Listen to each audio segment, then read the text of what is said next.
نحمده ونصلي على رسوله الكريم اما بعد فاعوذ بالله من الشيطان الرجيم بسم الله الرحمن الرحيم رب اشرح لي صدري ويسر لي امري واحلل عقدة من لساني يفقهوا قولي.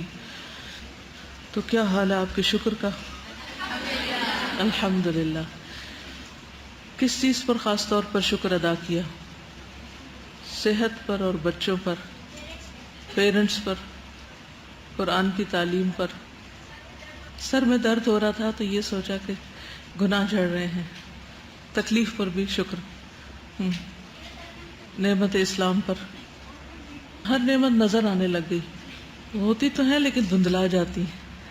تو یاد دہانی کا یہی فائدہ ہوتا ہے کہ وہ چیزیں دکھنے لگتی، شعور میں آ جاتی ہیں.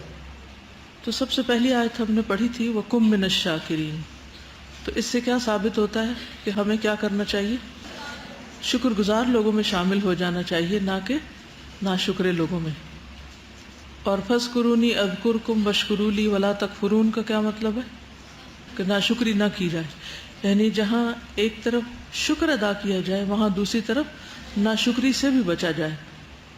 شکر گزاری کا فائدہ کیا ہوگا؟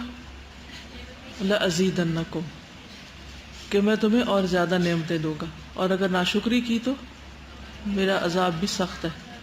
ٹھیک ہے. اور شکر کا فائدہ کیا ہوتا ہے؟ شکر کرنا کس کو فائدہ دیتا ہے؟ جس کا ہم شکریہ ادا کر رہے ہیں. مثلا اللہ سبحانہ وتعالیٰ کے شکر گزار ہیں تو کیا اللہ تعالیٰ کو اس کا کوئی فائدہ ہے؟ یا بندوں کے ہم شکر گزار ہیں تو اس سے بندوں کو کچھ فائدہ مل جائے گا؟ نہیں. کس کو فائدہ ہوتا ہے؟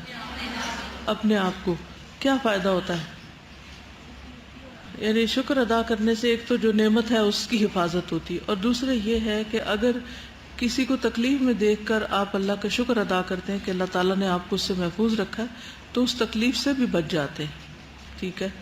اور ہاں، ہر وقت انسان ایک سکون میں، ایک خوشی میں، ایک اطمینان میں اور ایک اچھی حالت میں ہوتا ہے، ایک نعمت کی حالت میں ہوتا ہے. یعنی جو نعمت کو محسوس کرتا ہے وہ نعمت کی حالت میں ہوتا ہے. یہ بہت بڑا فائدہ ہے. ٹھیک ہے. اسی طرح نعمتوں میں اضافے میں خاص طور پر جن نعمتوں کا آپ نے ذکر کیا ابھی، ان نعمتوں میں اضافہ ہوتا ہے اور ان سے انسان مستفید ہوتا ہے. اور اس کے برعکس جو ناشکری کرتا ہے، قرآن مجید میں اس کی ایک مثال دی گئی ہے وَضَرَبَ اللَّهُ مَثَلًا قَرْيَةً كَانَتْ آمِنَةً مُطْمَئِنَّةً. اللہ تعالیٰ ایک بستی کی مثال بیان کرتا ہے جو امن میں تھی، مطمئن تھی. یعنی بستی والے، بستی خود تو کوئی چیز نہیں ہوتی نا، یعنی اس کو تو کچھ احساس نہیں کہ وہ کس حال میں.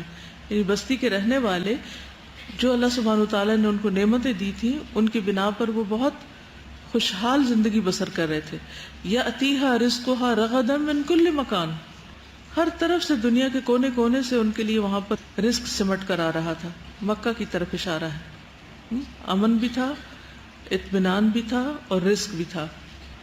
یعنی یہ دو بہت بڑی چیزیں ہیں جو اگر زندگی میں ہو کہ انسان کو وقت پر کھانا مل جائے اور اس کے ساتھ خوف نہ ہو، اس کی زندگی میں امن ہو، حفاظت کا احساس ہو، کوئی انسیکیورٹیز نہ ہو، تو انسان دنیا میں بھی بادشاہ ہے. لیکن کیا کیا اس بستی والوں نے؟ فَكَفَرَتْ بِأَنْعُمِ اللَّهِ. اس نے اللہ کی نعمتوں کا انکار کیا، ناشکری کی. فَأَذَاقَهَا اللَّهُ لِبَاسَ الْجُوعِ وَالْخَوْفِ. تو اللہ تعالیٰ نے ان کو بھوک اور خوف کا مزہ چکھایا. یعنی اللہ سبحانہ تعالیٰ نے ان کو کیا دیا؟ لباس الجوع والخوف. جو ان کے پاس رزق تھا وہ چھن گیا اور جو امن تھا وہ ختم ہو گیا. کیوں؟ بما کانوا یصنعون. ان کے اعمال کی بدولت، ان کاموں کی بدولت جو وہ کیا کرتے تھے. تو ان کی ناشکری کی وجہ سے اللہ سبحانہ تعالیٰ نے ان کو بھوک اور خوف سے دوچار کر دیا.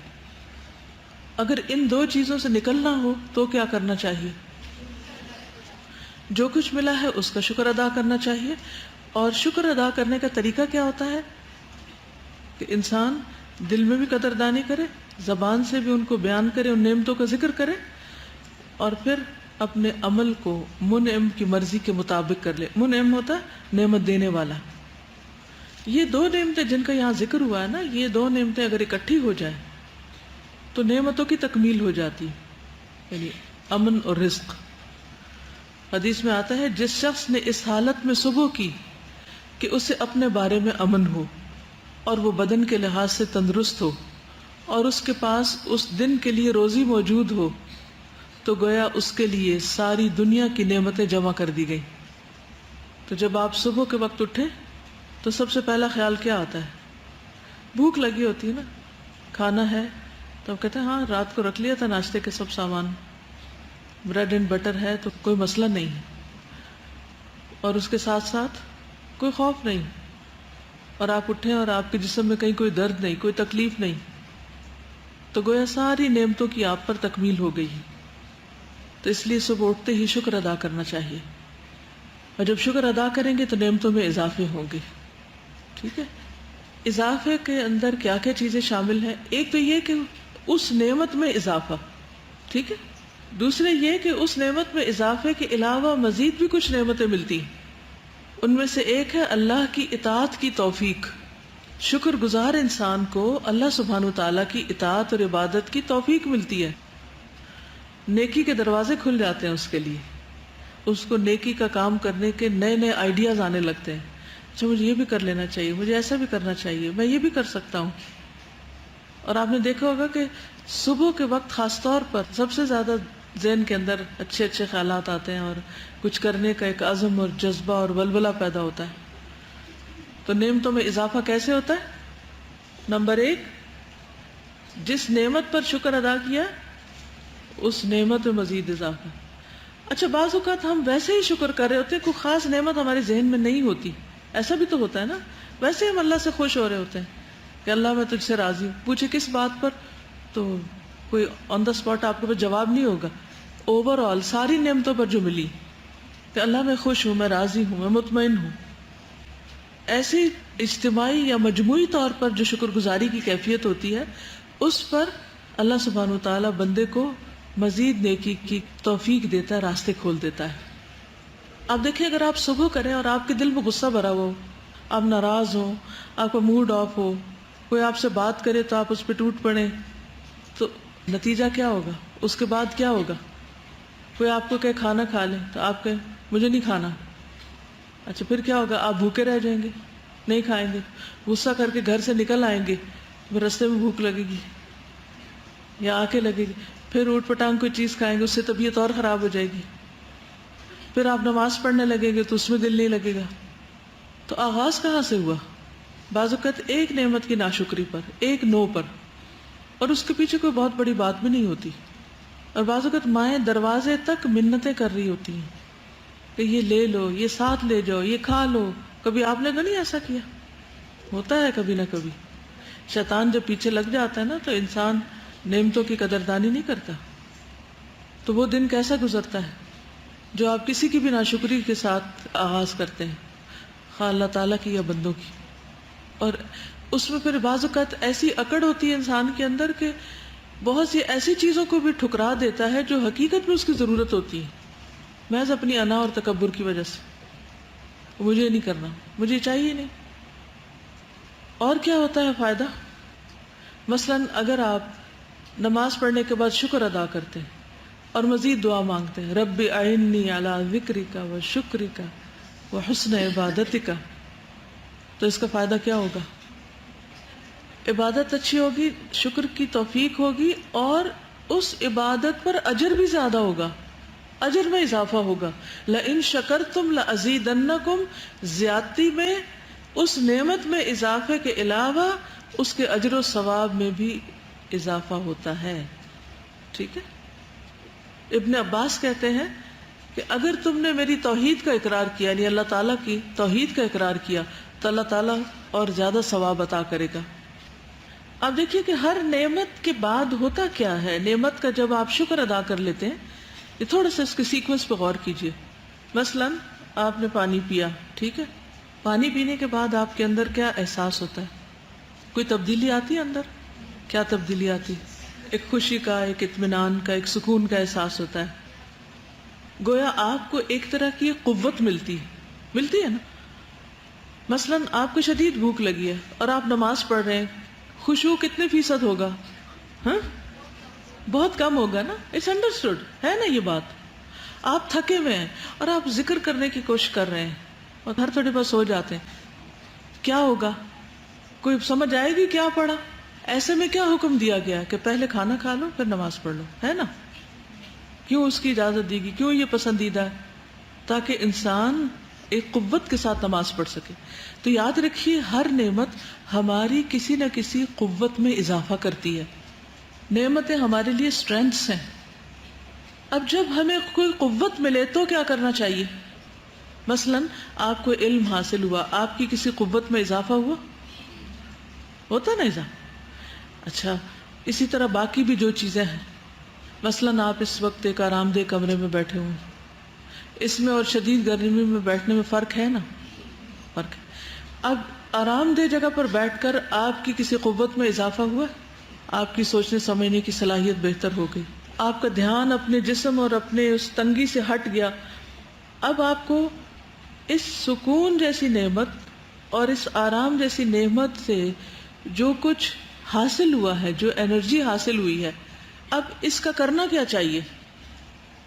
اس کا درست استعمال کرنا۔ اب اسی مثال میں آپ شکر گزار کیسے ہوں گے اس ٹھنڈے کمرے کے لیے؟ شکر گزاری کیا ہوگی؟ پوری کنسنٹریشن اور پوری توجہ کے ساتھ جو کچھ سکھایا جا رہا ہے اس کو سیکھ لیں، ٹھیک ہے؟ نہ کہ ڈھٹائی کے ساتھ اس وقت میں کچھ اور کریں۔ تو اب آپ دیکھیے نعمت ملی، قوت میں اضافہ ہوا، قوت ملنے پر مزید اللہ کی اطاعت میں اضافہ ہونا چاہیے۔ جب آپ کو اطاعت مزید کی توفیق ہو گئی تو اجر مزید بھی آپ کے نصیب میں ہو گیا۔ لَإِن شَكَرْتُمْ لَأَزِيدَنَّكُمْ۔ تو شکر اصل میں کیا ہے کہ اللہ تعالیٰ کی نعمتوں کی جب فراوانیاں ہوں اور ان فراوانیوں سے جو قوتیں حاصل ہوں، ان قوتوں کو اس کی فرما برداری میں لگایا جائے، نافرمانی میں نہ لگایا جائے، یہ ہے شکر۔ مال ملا، مال سے قوت ملتی ہے نا انسان کو، قوت خرید مل جاتی ہے۔ اب شکر گزاری کیسے ہوگی؟ اس کو سوچ سمجھ کر پوری پلاننگ کے ساتھ بہترین جگہ لگائیں، نہ کہ بس کہیں بھی پھینک دیں، کچھ بھی خرید لیں، یا اس کی حفاظت ہی نہ کریں، کچھ چوری ہو جائے اور کچھ ادھر ادھر ضائع ہو جائے۔ یعنی جو نعمت ملے، اس نعمت سے جو طاقت ملے، اس طاقت کو مزید اللہ تعالیٰ کی اطاعت میں لگایا جائے، اس اطاعت سے مزید ثواب کمایا جائے۔ تو الٹیمیٹ گول کیا ہے کہ اتنا کچھ کر لے زندگی میں کہ اللہ سبحانہ وتعالیٰ کے قریب ترین ہو جائے۔ رب اوزعنی ان اشکر نعمتک التی انعمت علی وعلی والدی وان اعمل صالحا ترضا۔ مجھے ایسے اچھے عمل کی توفیق دے کہ جس سے تو راضی ہو جائے۔ یہ بھی شکر کا جملہ ہے کہ تو نے مجھے اتنا کچھ دیا ہے، اس کی بھی توفیق دے دے کہ میں اور اچھا کام کروں جس سے تو راضی ہو جائے۔ وَأَدْخِلْنِي بِرَحْمَتِكَ فِي عِبَادِكَ الصَّالِحِينَ۔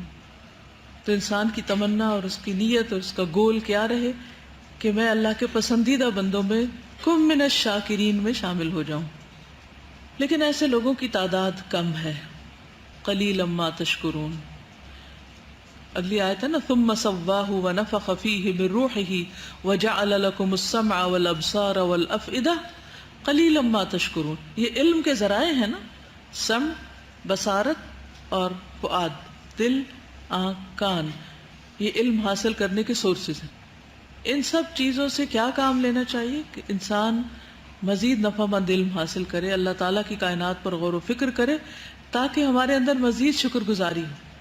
جب تک نعمت کا احساس اور ادراک نہیں ہوتا کہ یہ نعمت ہے، اس کو نعمت کے طور پر محسوس نہ کرے، اللہ سبحانہ وتعالیٰ کی رحمت کو محسوس نہ کرے، اس وقت تک شکر ادا نہیں ہو سکتا۔ جتنا جتنا اس کی نعمت کا، اس کی رحمت کا احساس بڑھتا جائے گا، اور وہ جب ہی بڑھے گا جب آپ کے اچھے علم میں اضافہ ہوگا، آپ کی غور و فکر کی صلاحیت میں اضافہ ہوگا، تو اس سے کیا ہوگا کہ پھر شکر کی کیفیت میں بھی شدت آئے گی۔ جو احسان مانتا ہی نہ ہو، کیا وہ شکر گزار ہو سکتا ہے؟ تو پہلی چیز کیا ہے؟ احسان ماننا۔ ٹھیک ہے، چلیے نیکسٹ حدیث پہ آتے ہیں۔ اب عن ابی ہریرہ عن النبی صلی اللہ علیہ وسلم قال لا یشکر اللہ من لا یشکر الناس۔ سیدنا ابو ہریرہ رضی اللہ عنہ سے روایت ہے کہ نبی صلی اللہ علیہ وسلم نے فرمایا، جو لوگوں کا شکر گزار نہیں وہ اللہ تعالیٰ کا بھی شکر گزار نہیں۔ Repeat after me. An Abi Hurayrata an النبي صلى الله عليه وسلم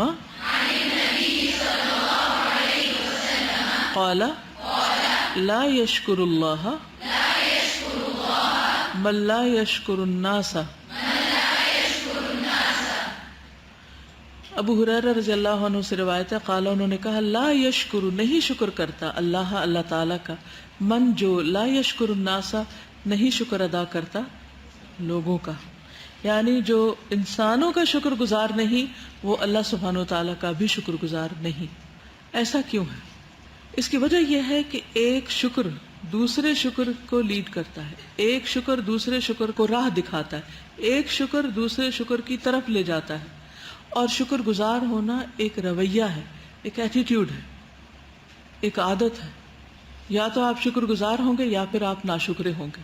اگر آپ شکر گزار ہوں گے تو آپ اپنے سے چھوٹے کا بھی شکر ادا کریں گے، اپنے برابر والے کا بھی کریں گے اور اپنے سے بڑے کا بھی کریں گے۔ آپ ہر ایک کے لیے شکر گزار ہوں گے، کیونکہ شکر گزاری آپ کی فطرت میں ہے، آپ کی شخصیت کا حصہ ہے، آپ کے اندر گندھی ہوئی ہے۔ تو اب آپ دیکھیے کہ یہاں پر ایک بہت اہم قاعدہ بتا دیا گیا، اور وہ یہ کہ جو ایک کا شکر گزار ہوگا وہ دوسرے کا بھی ہوگا۔ یہاں پر بندوں کے شکر کو اللہ سبحانہ وتعالیٰ کی شکر گزاری کا ذریعہ بتایا گیا، سبب بتایا گیا۔ اس کی وجہ یہ ہے کہ ہمارا سب سے پہلا واسطہ بندوں کے ساتھ پڑتا ہے۔ اللہ تعالیٰ کی معرفت بعد میں آتی ہے، دیر سے آتی ہے، ایسے ہی ہوتا نا۔ بندوں کا احسان مادی شکل میں ہوتا ہے، وہ نظر آتا ہے، آپ اس کو دیکھ سکتے ہیں، آپ اس کو چھو سکتے ہیں، آپ اس کو محسوس کر سکتے ہیں، لیکن اللہ سبحانہ وتعالیٰ جس طرح خود نظر نہیں آتا، اسی طرح اس کی بہت ساری نعمتیں بھی غیر محسوس ہوتی ہیں، نظر نہیں آتی۔ جب وہ نظر ہی نہیں آتی اور ہمارے علم میں نہیں ہوتی تو ہم اس پر شکر گزار ہی نہیں ہوتے۔ کیا ہمیں معلوم ہے کہ ہمارے خون کے اندر کتنے قسم کے کیمیکلز ہیں اور کس کس قسم کی غذائیتیں ہیں، اور غذائیت کی کون کون سی قسم وہ کہاں کہاں کیسے پرووائڈ کر رہا ہے؟ علم ہے ہمیں کچھ؟ ہمیں صرف کھانے کا پتہ ہے، آگے کا کچھ پتہ نہیں، وہ کھانا کہاں جاتا ہے اور کیا شکلیں اس کی بنتی ہیں، اور پھر وہ ہمارے جسم کو کس شکل میں غذائیت فراہم کرتا ہے۔ اس پورے عمل میں ہمیں کچھ بھی کوشش اور محنت نہیں کرنی پڑتی۔ جب پتہ ہی نہیں تو ہم نے کبھی یہ کہا کہ یا رب ہمارے خون کے اندر جو غذائی قوتیں ہیں ان پر تیرا شکریہ، اور جس طرح تو نے اس کو پورے جسم میں پہنچانے کا سبب اختیار کر رکھا ہے اس پر بھی تیرا شکر۔ ایک تو وہ ظاہر میں ہے نہیں، اندر ہی اندر کچھ ہو رہا ہے، دوسرا یہ جو کچھ ہو رہا ہے اکثریت کو پتہ نہیں کہ ہو کیا رہا ہمارے اندر۔ ہمیں اس وقت پتہ چلتا ہے کہ جب ہمیں کچھ ویکنس ہونے لگتی ہے یا کوئی ڈیفیشنسی ہوتی ہے یا کوئی بیماری ظاہر ہونے لگتی ہے تو پھر ہمیں پریشانی لگتی ہے۔ اس وقت ہم شکوے شکایتیں رونا دھونا ضرور شروع کر لیتے ہیں، لیکن جب تک معاملہ سیٹ رہتا ہے، جب تک ہر چیز سموتھ ہوتی ہے، جب تک ہر چیز صحیح طور پر فنکشن کر رہی ہوتی ہے، اس وقت تک ہمیں نہ کوئی شکایت اور نہ شکر ہے، کچھ بھی نہیں، نیوٹرل رہتے ہیں ہم۔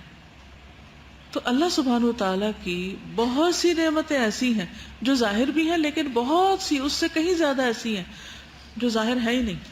آہستہ آہستہ لوگ ان کے بارے میں علم حاصل کر کے تجربات اور مشاہدات کے ذریعے ان کو سمجھ رہے ہیں، لیکن وہ علم جو اب تک ڈسکور ہو بھی چکا ہے اس کا کتنے فیصد حصہ ہمیں معلوم ہے، وہ بھی تو ہمیں نہیں معلوم۔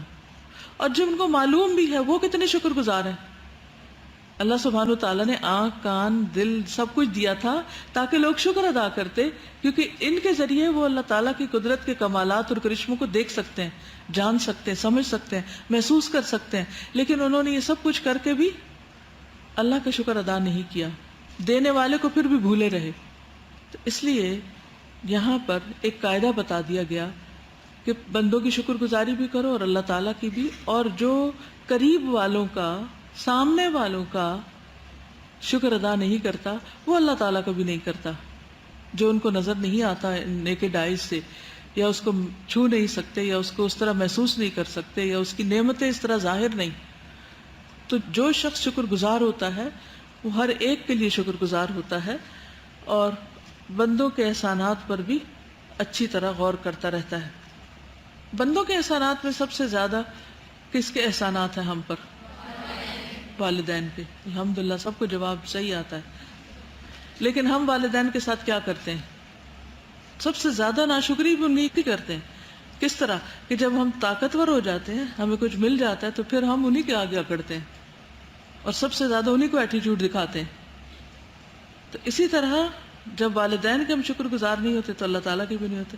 حالانکہ والدین کی شکر گزاری کا حکم اللہ سبحانہ وتعالیٰ نے خاص طور پر دیا, نشکر لی ولی والدیک, میرے شکر گزار ہو جاؤ اور اپنے والدین کے ہو جاؤ. اس پر آپ میں سے کوئی کچھ کہنا چاہے گا؟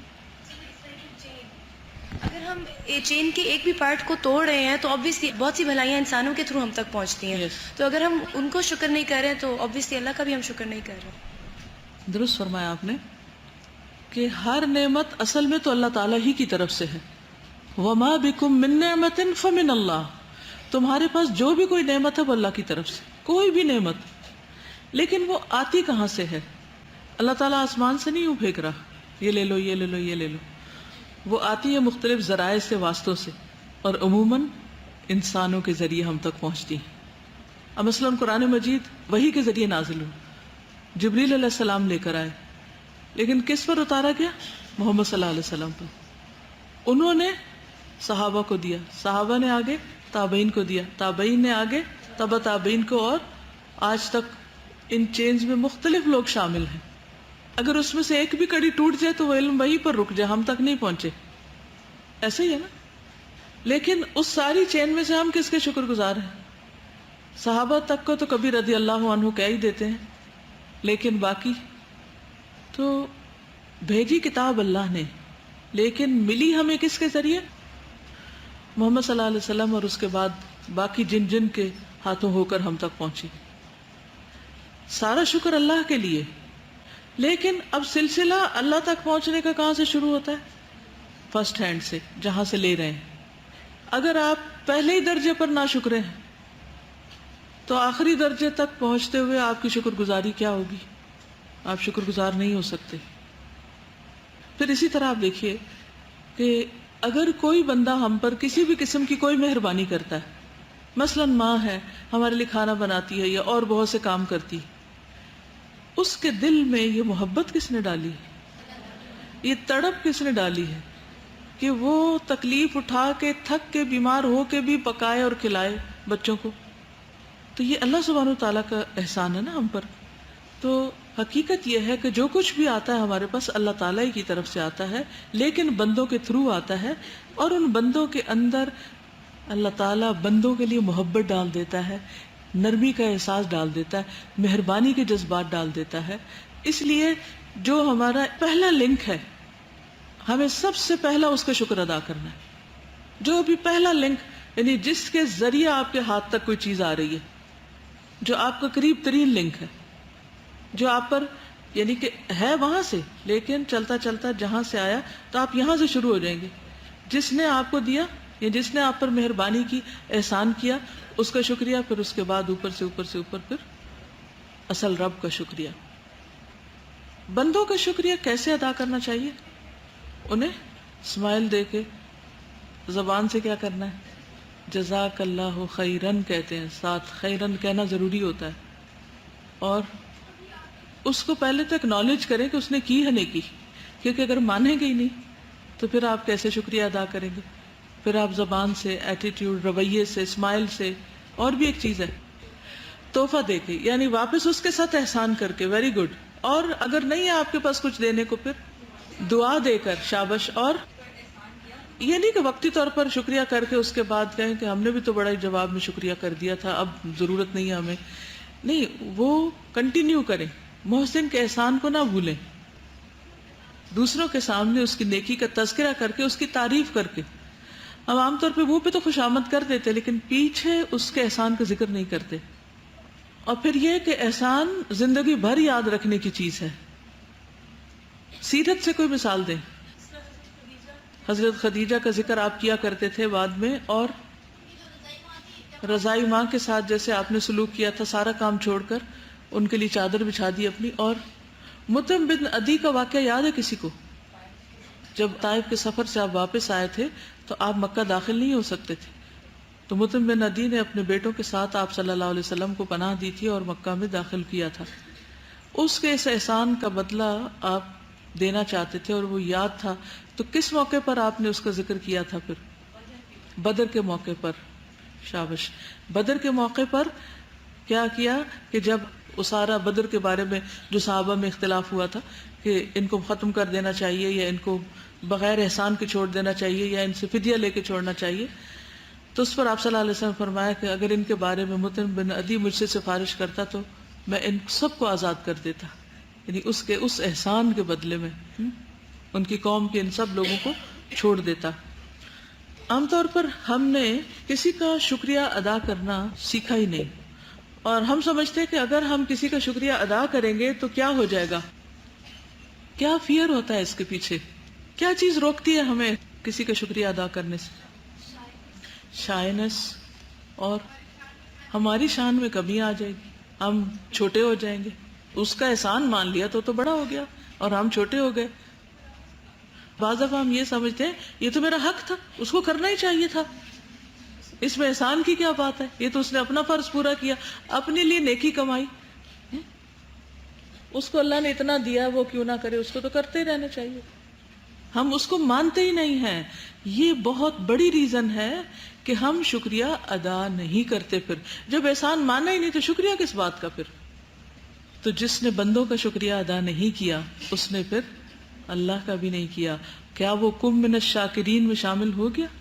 نہیں ہوا. جی ہاں، یہ بھی احسان ہے کہ کسی نے ہماری غلطی ہم کو بتائی. حضرت عمر کہا کرتے تھے کہ اللہ اس شخص پر رحم کرے جو مجھے میری عیبوں کا تحفہ بھیجے، یعنی مجھے میری غلطیوں کے بارے میں بتائے. لیکن عام طور پر اگر کوئی ہماری غلطی بتائے تو ہم سمجھتے ہیں وہ ہم سے ناراض ہے. السلام علیکم استاد. ایک چھوٹا سا واقعہ ہے کہ جب انسان نعمتوں کی ناشکری کرتا ہے انسانوں کے ساتھ تو دوسروں کو بھی نقصان کس طرح پہنچتا ہے. آپ کو پتہ ہوگا شاید باہر کے ملکوں میں ویسٹرن کنٹریز میں وہ ڈفرینٹ جو ہاؤسز کے لاٹس ہوتے ہیں اس میں کانڈومینیم مینجمنٹ ہوتی ہے جو کہ سرٹن فیس لے کے تو وہ کچھ فیسلٹیز پرووائڈ کرتے ہیں جس میں سم ٹائم واٹر بل ہوتا ہے سم ٹائم نہیں ہوتا. تو جس لاٹ میں ہم لوگ رہ رہے تھے اس میں واٹر بل انکلوڈ تھا اس منتھلی فیس کے اندر. تو ایک دفعہ کسی ایک گھر کے اندر ان کا واٹر ٹیپ خراب ہو گئی باتھ ٹب کی، انہوں نے ٹھیک نہیں کروائی کہ because they are not paying the bill. تو 3 months تک وہ ان کا پانی لیکیج ہوتی رہی اور جب بل آیا تو بہت زیادہ تھا 3 months کے بعد. تو مینجمنٹ نے ساری چیکنگ کروائی ان کی سارے کونڈوز کی، پتہ چلا کہ ایک گھر کے اندر اس طرح لیکیج ہو رہی ہے. تو انہوں نے نیکسٹ منتھ سے انہوں نے نوٹس بھیج دیا کہ کونڈو فیس میں اب آئندہ سے واٹر بل انکلوڈ نہیں ہوگا. تو جتنے گھر تھے سارے گھروں کو واٹر بل پے کرنا پڑا اس کے بعد نعمت کی قدر نہ کرنے سے. بالکل. نبی صلی اللہ علیہ وسلم کا اس بارے میں طریقہ کیا تھا؟ حضرت انس سے مروی ہے، کہتے ہیں کہ بنو اشل قبیلہ کے سردار اسید بن حضیر رسول اللہ صلی اللہ علیہ وسلم کے پاس آئے اور بنو ظفر کے گھرانے کے متعلق بات کی. اس قبیلے کے عام افراد عورتیں تھیں، یعنی مرد کم تھے ان میں. رسول اللہ صلی اللہ علیہ وسلم نے لوگوں میں کوئی مال تقسیم کیا اور کچھ حصہ بنو ظفر کو دیا. اسید کی بات سن کر رسول اللہ صلی اللہ علیہ وسلم نے فرمایا، اسید تم نے تب تک نہیں بتایا جب تک جو کچھ ہمارے پاس تھا وہ ختم نہیں ہو گیا. اب تم لوگ جب غلے کے بارے میں سنو کہ مجھے موصول ہوا ہے تو میرے پاس آ جانا اور ان گھر والوں کا معاملہ یاد کروانا. بس جتنا اللہ کو منظور تھا اسید ٹھہرے رہے. پھر رسول اللہ صلی اللہ علیہ وسلم کے پاس خیبر سے غلہ لایا گیا جس میں جو اور کھجوریں تھیں. نبی صلی اللہ علیہ وسلم نے وہ لوگوں میں تقسیم کر دیے. راوی کہتے ہیں کہ پھر آپ نے اس کو انصار میں تقسیم فرمایا اور ان کو بہت زیادہ دیا، اور بنو ظفر کے گھر والوں میں تقسیم کیا اور انہیں بھی بہت دیا. اسید نے آپ کا شکریہ ادا کرتے ہوئے کہا، جزاک اللہ اے رسول اللہ اطیب الجزا. اے اللہ کے رسول صلی اللہ علیہ وسلم، اللہ آپ کو عمدہ اور بہترین جزا دے. جزاک اللہ اے رسول اللہ، یعنی یا رسول اللہ اطیب الجزا. پھر رسول اللہ صلی اللہ علیہ وسلم نے اسید رضی اللہ عنہ سے فرمایا، وَأَنْتُمْ مَعْشَرَ الْأَنصَارِ فَجَزَاكُمُ اللَّهُ خَيْرًا أَوْ أَطْيَبَ الْجَزَاءِ. اے انصار کی جماعت، اللہ تمہیں بھی عمدہ اور بہترین جزا عطا فرمائے، کیونکہ تم لوگ میرے علم کے مطابق پاک دامن اور صبر کرنے والے. لیکن اتنا یاد رکھو، میرے بعد ان قریب ہی مال کی تقسیم اور ولایت اور حکومت کے معاملے میں تم حق تلفی دیکھو گے، نہیں تمہارا اس طرح خیال نہیں رکھا جائے گا. سو صبر کرنا یہاں تک کہ حوض پر آ کر مجھ سے ملو. یعنی تمہارا احسان پھر لوگ نہیں یاد رکھیں گے تو بھی اس پر اپنا حق اللہ پہ چھوڑ دینا، معاملات کو خراب نہیں کرنا. عموماً کیا ہوتا ہے کہ جیسے میں نے پوچھا تھا نا کہ ہم کب شکریہ ادا نہیں کرتے، اس کی ایک وجہ کیا تھی کہ جب ہم اس کو احسان مانتے نہیں. دوسرا کیا ہوتا ہے کہ جب ہم پر کوئی احسان کبھی کرے کبھی نہ کرے تو پھر ہم جو اس کا کیا ہوتا ہے اس کو بھی ضائع کر دیتے ہیں، اس کو بھی نہیں مانتے، یا اگر ہم اس کی کسی بات پر ناراض ہو جائیں تو پھر اس کے کیے کرائے پہ پانی پھیر دیتے ہیں۔ تو اس پر نبی صلی اللہ علیہ وسلم نے خود جواب دیا جزاک اللہ کا کہ فجزاکم اللہ معاشر الانصار اطیب الجزاء، اور اس کے ساتھ ان کو سمجھا بھی دیا کہ آج جس طرح تم لوگوں کی قدردانی ہو رہی ہے اور تم لوگوں کو یہ سب کچھ دیا جا رہا ہے اور ان سب گھرانوں میں تقسیم ہو رہا ہے، تو عنقریب ایک وقت آئے گا کہ یہ سب کچھ نہیں ہوگا، تو تم صبر کرنا حتیٰ کہ حوض پہ آ کے مجھ سے ملو۔ کبھی ایسا بھی ہوتا ہے نا زندگی میں انسان کے پاس بہت کچھ ہوتا ہے، بہت کچھ اس کو مل رہا ہوتا ہے، یہ کسی ایک انسان ہی کی طرف سے کچھ مل رہا ہوتا ہے، اور پھر اس کے بعد وہ سلسلہ ختم ہو جاتا ہے یا حالات تبدیل ہو جاتے ہیں۔ تو ایسی صورت میں انسان کو کیا کرنا چاہیے؟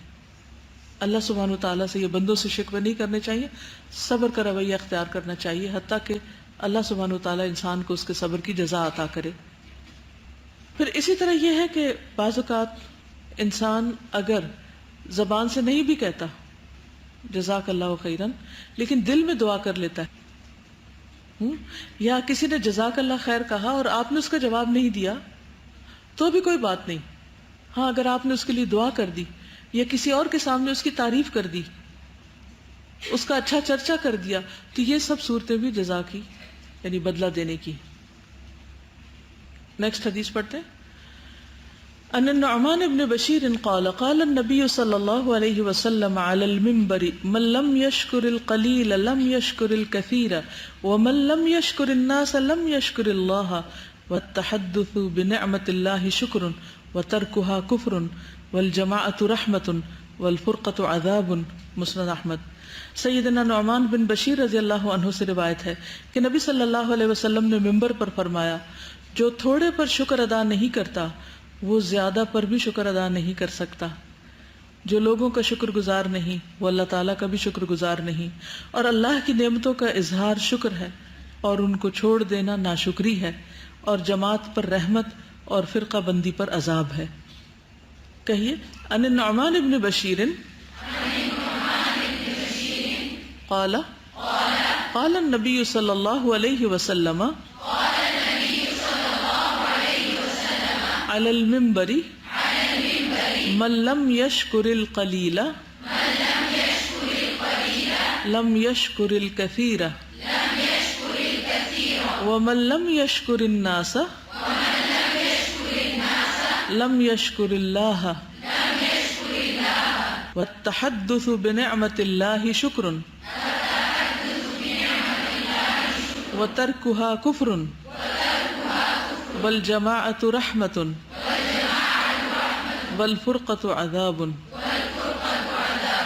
نعمان بن بشیر رضی اللہ عنہ نے کہا، قال النبی صلی اللہ علیہ وسلم علی المنبر، نبی صلی اللہ علیہ وسلم نے منبر پر یہ بات فرمائی، یعنی بعض باتیں آپ صحابہ کرام کے حلقات میں باہم گفتگو میں فرماتے اور بعض باتیں باقاعدہ تعلیم کے انداز میں، تو یہ بات آپ نے تعلیم کے طور پر فرمائی، من لم یشکر القلیل، جو نہ شکر ادا کرے تھوڑے کا، یعنی چھوٹی نعمت ملے تو اس پر شکر گزار نہ ہو، لم یشکر الکثیر، نہیں شکر ادا کرتا زیادہ پر، کثیر پر، کثرت پر، ومن، اور جو کوئی لم یشکر الناس، نہیں شکر ادا کرتا لوگوں کا، لم یشکر اللہ، نہیں شکر ادا کرتا اللہ کا بھی، والتحدث، ذکر کرنا، اظہار کرنا، بنعمت اللہ، اللہ کی نعمتوں کا، شکرن، شکر ہے، وترکها، اور اس کو چھوڑ دینا یعنی اس کا ذکر نہ کرنا، اس کا اظہار نہ کرنا، کفرن، کفر ہے، والجماعۃ رحمت، اور اجتماعیت رحمت ہے، والفرقۃ عذاب، اور فرقہ واریت عذاب ہے۔ بہت ہی خوبصورت حکمت کی باتیں اس میں۔ سب سے پہلی بات تو یہ کہ نبی صلی اللہ علیہ وسلم نے یہ بات سب کو ایک طرح سے ایک جنرل پبلک سرمن میں فرمائی، منبر پر کھڑے ہو کر فرمائی، اس سے اس بات کی اہمیت کا اندازہ ہوتا ہے۔ اور وہ بات کیا تھی؟ من لم یشکر القلیل، جس نے تھوڑے پر شکر ادا نہیں کیا، جب تھوڑی چیز ملی تو کہا یہ کیا ہے، یہ تو کچھ بھی نہیں، اس پہ ناراض ہو گیا کہ مجھے تو اس سے زیادہ چاہیے تھا۔ لم یشکر الکثیر، تو اس کو پھر توفیق نہیں ہوگی کہ زیادہ پر شکر ادا کر سکے۔ کیونکہ لئن شکرتم لازیدنکم، اگر تھوڑی چیز پر شکر ادا کیا تو بڑی پر بھی ادا کرنے کی توفیق نصیب ہو جائے گی. تو اس لیے شکر ادا کرتے رہنا انسان کی ایک عادت بن جاتی ہے، ایک شخصیت کا حصہ بن جاتا ہے. اور پھر دوسری بات کیا ہے؟ جس نے لوگوں کا شکریہ ادا نہیں کیا اس نے اللہ کا شکریہ بھی ادا نہیں کیا. تو اللہ تعالیٰ ہم سے کیا چاہتے ہیں کہ ہم بندوں کے شکر گزار ہوں. پھر فرمایا التحدث بنعمت اللہ شکر، اللہ کی نعمتوں کا ذکر کرنا، ان کا چرچا کرنا، ان کو بیان کرنا، یہ بھی شکر کا حصہ ہے. جیسے سورۃ الضحیٰ آیت 11 میں آتا ہے وَأَمَّا بِنِعْمَةِ رَبِّكَ فَحَدِّثْ، اور لیکن اپنے رب کی نعمت پس اسے بیان کرو، یعنی اللہ تعالیٰ نے جو نعمتیں دی ہیں ان کا ذکر کرو. لیکن جس چیز کو چھپانے کا حکم ہے اس کو چھپانا شکر گزاری، ٹھیک ہے نا. کیونکہ بعض اوقات نعمتوں کے اظہار میں کیا چیزیں شامل ہو جاتی ہیں؟ ریاکاری. مثلا اللہ نے آپ کو توفیق دی رات کو نماز پڑھنے کی، تہجد پڑھنے کی، ٹھیک ہے. اب یہ ایک نعمت ہے اللہ کی توفیق ہے، آپ اس پر شکر گزار بھی ہیں. اور اٹھ کے سویرے لوگوں میں چرچا کر دیتے ہیں، بیان کر دیتے ہیں، پھر کیا ہوتا ہے؟ لوگ بعض اوقات آپ کو بہت نیک سمجھنے لگتے ہیں، اور پھر کبھی آپ جب بھول جاتے ہیں کہ ہم بہت نیک ہو گئے، سرٹیفکیٹ مل گیا، تو پھر اگلے دن اٹھتے ہی نہیں. تو جہاں آپ سمجھیں کہ نعمت کا ذکر کرنے کے بعد یہ نعمت مجھ سے چلی جائے گی تو بہتر ہے پھر اس کا ذکر لوگوں کے سامنے نہ کریں، یا ایسے لوگوں کے سامنے نہ کریں جن کو آپ کی خوشی، آپ کی نعمت، آپ کی کوئی بھی چیز اچھی نہیں لگتی. ان کے سامنے ذکر نہ کریں، کیونکہ پھر وہ خوش نہیں ہوں گے، وہ ناراض ہوں گے. اور کیا وجہ ہوتی ہے؟ جب حسد کا ڈر ہو، ٹھیک ہے، یا شہرت کا ڈر ہو، یعنی شہرت، ریاکاری اور حسد یا تکبر میں مبتلا ہونے کا شائبہ ہو، تو ایسی صورت میں ذکر نہیں کرنا چاہیے. جی ہاں، بعض اوقات ایسا بھی ہوتا ہے کہ آپ ایسے لوگوں میں ہوتے ہیں جن کو اللہ نے نہیں اتنا دیا اور آپ کو دیا ہے، تو آپ کو یہ معلوم ہو کہ ان کے بیچ میں اگر میں بہت قیمتی لباس پہنوں گی یا کوئی ایسی چیز تو وہ ہرٹ ہوں گی، تو ان کے سامنے بڑھا چڑھا کے نہ بیان کرے کہ 5,000 کا سوٹ ہے اور یہ 10,000 کا ہے اور یہ ایسا ہے اور ویسا ہے، ٹھیک ہے. بعض اوقات نظر لگ جاتی ہے. آپ دیکھیں کہ اگر ایسے حالات ہیں یا ایسا کوئی تجربہ ہے تو صورت میں بھی انسان پھر ذکر نہ کرے، لیکن دل ہی دل میں اللہ تعالیٰ کا شکر ادا کرتا رہے، ٹھیک ہے. اب طریقہ کیا ہوگا ذکر کرنے کا؟ نعمت کے ذکر کا طریقہ کیا ہوگا؟ مثلا کوئی سچویشن بتائیے، کیونکہ حکم تو ہے نا، کبھی تو کرنا ہی ہے. یہ نہیں کہ ہمیشہ کسی بھی نعمت کا کوئی ذکر نہ کرو، کیونکہ آپ پھر اس میں نہ آ جائیں وَيَكْتُمُونَ مَا آتَاهُمُ اللَّهُ مِنْ فَضْلِهِ، کہ اللہ نے اپنے فضل سے انہیں جو عطا کیا ہے اس کو چھپاتے، اسے بخل کرتے. وَيَبْخَلُونَ. میرا سوال ہے اظہار کا طریقہ کیا ہوگا؟ یعنی عمومی طور پر ہم لوگوں کا طرز عمل کیا ہوتا ہے جب کسی سے ملاقات کرتے ہیں یا کسی سے بات کرتے ہیں تو کیا شیئر کرتے ہیں؟ اچھی خبریں کم ہی شیئر کرتے ہیں، عموماً تکلیفوں پر رونا ہی روتے رہتے ہیں. بالکل. مثلا قرآن مجید کی نعمت ہے تو اس کو کیسے بیان کریں گے؟ کوئی پوچھے قرآن پڑھتے تو نہیں عربی پڑھتی ہوں، تاکہ کوئی کہے اچھا مولوی ہوتی جا رہی، قرآن بھی پڑھنے کی چیز ہے. بلکہ خوش ہو کر بتائیں کہ اللہ سبحانہ وتعالیٰ نے مجھے یہ نعمت عطا کی ہے اور اس سے مجھے یہ فائدہ حاصل ہو رہا ہے، تاکہ اس کے اندر بھی شوق پیدا ہو. مثلا اللہ سبحانہ وتعالیٰ نے آپ کو علم عطا کیا، تو لوگ جب آپ کو مسائل بتا رہے ہوں تو آپ اس وقت ان کو حل بتائیں اللہ کی طرف سے ملنے والے علم کی روشنی میں. یہ بھی نعمت کے اظہار کا ایک طریقہ ہے. زندگی کے تجربات شیئر کرنا، مثلا بچوں کی تربیت کے حوالے سے یا اور اسی طرح کے جو اللہ نے آپ کو کوئی خاص حکمت کی چیزیں سکھائی ہیں اس کو دوسروں کے ساتھ شیئر کرنا، یہ بھی نعمتوں کا اظہار ہے. ایز لانگ ایز آپ کے اندر ریاکاری اور دکھاوا اور غرور نہ پیدا ہو اور دوسروں کو حقیر جاننے کا خیال نہ آئے دل میں. اور پھر یہ ہے کہ ہر چیز کہ میں نے بنائی، میں نے کی، یعنی سیلف سینٹرڈ، مجھے یہ پسند ہے، مجھے یہ پسند نہیں، مجھے اچھا لگتا ہے، مجھے وہ اچھا نہیں لگتا، یہ نہیں ہے نعمتوں کا اظہار. اس میں اللہ سبحانہ تعالیٰ نے یہ چیز عطا کی، اللہ تعالیٰ نے مجھے یہ سجھایا، یعنی اس کا اظہار یہ کرتے رہیں کہ یہ سب اللہ کی طرف سے ہے. تو جب آپ اللہ کا نام لے کر نعمت کا اظہار کرتے تو وہ اظہار نقصان دہ نہیں ہوتا. پھر جیسے سورۃ کہف میں آتا ہے کہ نعمت کے ملنے پر جب اس شخص نے ماشاء اللہ نہیں کہا تو اس کا باغ جل گیا.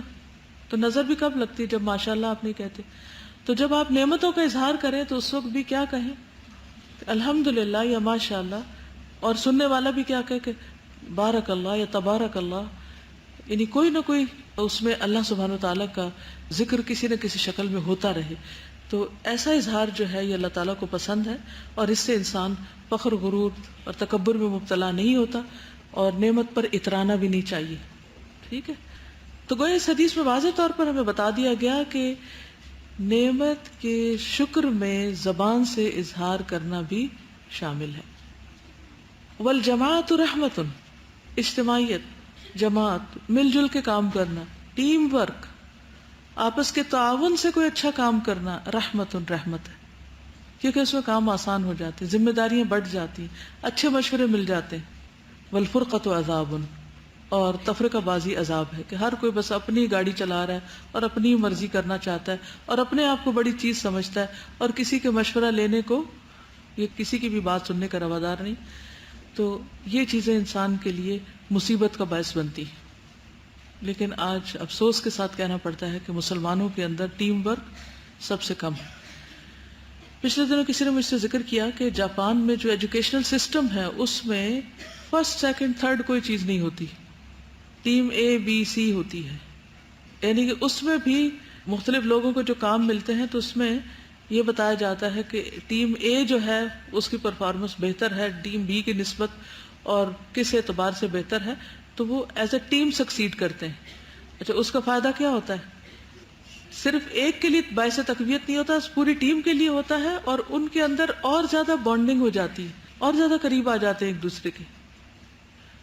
اور اس سے پھر یہ ہوتا ہے کہ یہ جو نمبر 2 کم آ گئے یا 2 زیادہ آ گئے اور اس پر رونا دھونا اور ایک بدمزگی اور حسد اور رقابت. ویسے اگر آپ تھوڑا سا بھی غور کریں نا کہ کسی بھی نعمت کا ملنا جو ہے وہ اللہ سبحانہ تعالیٰ کی طرف سے ایک بہت بڑی رحمت تو ہے، لیکن اس کے ساتھ ہی وہ امتحان بھی ہے. کیونکہ ادھر آپ کو نعمت ملی، ادھر آپ کی تعریف ہوئی، ادھر آپ کے حاسد پیدا ہو گئے، ادھر دوسرے لوگوں کو جلن ہونے لگی اور ان کا تعاون آپ سے ہٹ گیا کہ جی ہم نے اس کو تعاون دیا تھا، ہمیں تو نہیں تعریف ملی، اسی کو ملی ہے، لہٰذا ہم پیچھے ہٹ رہے ہیں. تو اس لیے الجماعت رحمت، مل جل کے کام کرنا اور اسلام کا نام بلند کرنا، دین کا نام روشن کرنا، یہ رحمت کا باعث ہوتا ہے.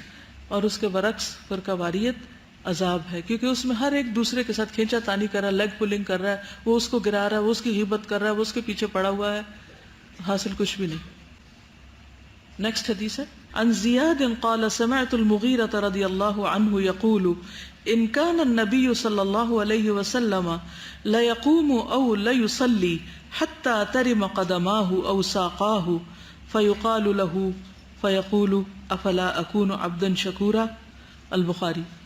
سیدنا زیاد رضی اللہ عنہ کہتے ہیں کہ میں نے مغیرہ رضی اللہ عنہ کو یہ کہتے ہوئے سنا کہ نبی صلی اللہ علیہ وسلم قیام فرماتے یا نماز پڑھتے کہ آپ صلی اللہ علیہ وسلم کے دونوں پاؤں یا آپ کی دونوں پنڈلیوں پر ورم آ جاتا.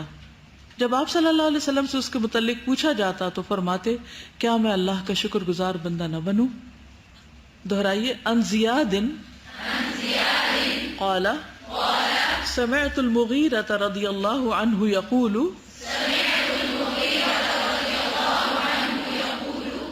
ان كان النبی صلی اللہ علیہ وسلم ليقوم او ليصلي حتى ترم قدماه او ساقاه فيقال له فيقول افلا اكون عبدا شكورا. لفظی ترجمہ. ان زیاد، زیاد رحمت اللہ علیہ کہتے ہیں قال سمعت، میں نے سنا، المغیرہ، مغیرہ سے، رضی اللہ عنہ، جو کہ ایک صحابی ہیں، اللہ تعالیٰ ان سے راضی ہو جائے، یقول، وہ کہتے تھے، ان کانا، بے شک تھے، النبی، نبی صلی اللہ علیہ وسلم، لیقوم، البتہ قیام کرتے، او لیصلی، یا نماز پڑھتے، حتی، یہاں تک کہ ترما، ورم آ جاتا، قدماہ آپ کے دونوں قدموں پر، او ساقاہ یا دونوں پنڈلیوں پر، فیقال لہ تو آپ سے پوچھا جاتا یا کہا جاتا کہ یہ کیوں سوج گئے ہیں، فیقول تو فرماتے افلا اکون کیا میں نہ ہو جاؤں عبدن شکورا شکر گزار بندہ. یعنی یہاں پر بات کو مختصر کر دیا گیا کہ آپ سے پوچھا جاتا کہ آپ کے پاؤں پہ اتنا ورم ہے، آپ کیوں اتنی نماز پڑھتے ہیں، یا یہ ورم کیوں ہے، تو آپ فرماتے کہ کیا میں اللہ کا شکر گزار بندہ نہ بن جاؤں. تو اس حدیث سے پتہ چلتا ہے کہ شکر گزار بننے کے لیے اللہ سبحانہ و تعالیٰ کی عبادت میں کثرت کرنی چاہیے. یعنی شکر صرف زبانی کافی نہیں کہ اللہ آپ کو بہت شکریہ، یہ بھی اچھی بات ہے، نعمتوں کا ذکر بھی اچھی بات ہے، لیکن اس کے ساتھ ساتھ کیا ضروری ہے؟ عبادت کی کثرت. جیسے نبی صلی اللہ علیہ وسلم کا طرز عمل یہاں بتاتا ہے کہ آپ کے پاؤں سوج جاتے اور آپ عبادت میں مشقت اٹھاتے، حالانکہ اللہ سبحانہ تعالیٰ نے آپ کے اگلے پچھلے گناہ معاف کر دیے تھے. ایک روایت میں آتا ہے کہ آپ کے پاؤں پھٹ جاتے، ٹھیک ہے نا، لیکن اس کے باوجود آپ تہجد کی نماز نہیں چھوڑتے تھے. قاضی ایاز کہتے ہیں شکر اس بات کا نام ہے کہ احسان کرنے والے کے احسان کو پہچانے اور اس کو لوگوں کو بتائے، یعنی لوگوں کے سامنے اس کا ذکر کرے، اچھے کام کا بدلہ دے، یعنی بندوں کے ساتھ بھی، اور جب اللہ تعالیٰ ہم پر نعمتیں کرے تو ہم بدلہ تو نہیں اللہ تعالیٰ کو دے سکتے، لیکن ہم عبادت میں کثرت کریں. تو اعتراف بھی، تعریف بھی، اور اطاعت پہ قائم رہنا، اور عبادت میں پابندی اور عبادت کی کثرت. اگر کسی بھی کام کی وجہ سے ہم تھک جائیں جو عبادت کا ہو یا نیکی کا ہو، تو اس وقت اگر کوئی ہم پر ترس کھا کر ہمیں تسلی دے یا ہمیں کوئی مشورہ دے یا ہمیں ایسی کوئی سجیشن دے کہ چھوڑ دو تم اس کو، اپنی جان پہ رحم کرو، تو جواب کیا ہونا چاہیے؟ تو اللہ کا حق ادا ہی نہیں کر سکتے، یہ تو کچھ بھی نہیں. کیا آپ میں سے کسی کے ساتھ ایسا ہوا کہ مثلا آپ یہ جو پڑھائی شروع کی ہے آپ نے، اس پر آپ کو مشورے ملتے ہوں کہ اپنے آپ پر رحم کرو، اپنی صحت کو دیکھو؟ سورۃ کہف میں کیا آتا ہے؟ فَلَعَلَّكَ بَاخِعٌ نَفْسَكَ عَلَىٰ آثَارِهِمْ إِن لَّمْ يُؤْمِنُوا بِهَٰذَا الْحَدِيثِ أَسَفًا. شاید آپ اپنے آپ کو ہلاک کر ڈالیں، اس درجے میں محنت اور تھکاوٹ، اس درجے میں کام. تو نیکسٹ ٹائم جب آپ کو کوئی کہے کہ اپنے پہ رحم کرو تو کیا کریں گے؟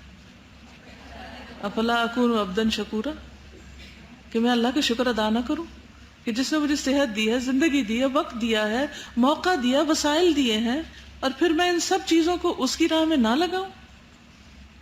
وہ مشورہ دینے والے بھی کون ہوتے ہیں؟ جو خود بھی شکر ادا نہیں کر رہے ہوتے اور انہیں احساس بھی نہیں کہ وہ شکر ادا نہیں کر رہے، اور وہ آپ کو بھی نہیں کرنے دیتے. پھر لہٰذا نیکسٹ ٹائم کوئی عبادت کر کے، کوئی نیکی کا کام کر کے ایسے لوگوں کے سامنے اس کا ذکر مت کرے جو اس کی قدر نہ کرنے والے ہو، ورنہ وہ آپ کو بھی پھسلا دیں گے. تو گویا عبادت احسان نہیں، شکر گزاری کا ذریعہ ہے. اگر زیادہ کرتے ہیں تو زیادہ شکر گزار ہیں، کم کرتے ہیں تو کم شکر گزار ہیں. وآخر دعوانا ان الحمد للہ رب العالمین. سبحانک اللہم وبحمدک اشہد ان لا الہ الا انت استغفرک واتوب الیک.